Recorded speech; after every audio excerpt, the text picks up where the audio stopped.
Hello everybody and welcome. In this video I'm going to show you how to customize gestures for your earbuds ANKER Liberty 3 Pro.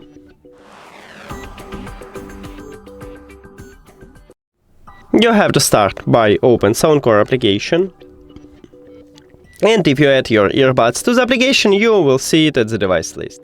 Tap on it. And after that, scroll down, you need to find controls and tap on it. And let's work with it. So by default, let me reset it.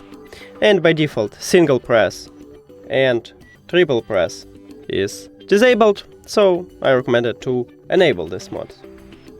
And for the single press, I wanna leave it. I like how it works, but you can tap at the left or right earbud or on both of them and select something else of this list. For the double press, I wanna to play next track or at both of the earbuds, so I leave the left one and just click at the right one and select next to play next track.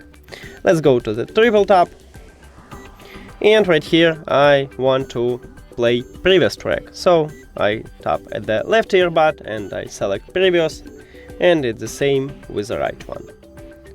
Now also we have press and hold, so by default it's to ambient sound control, but we can change it. And I wanna play or pause the song with a right earbud. And I wanna leave the left one, but you can also select something else here. Now, if you don't like what you made, you can return default settings by press at this reset button. You just press on it and then you click yes. And that's it. Thank you for watching this video. If you found it helpful, please consider subscribing to the channel and leave a like on the video. See you later!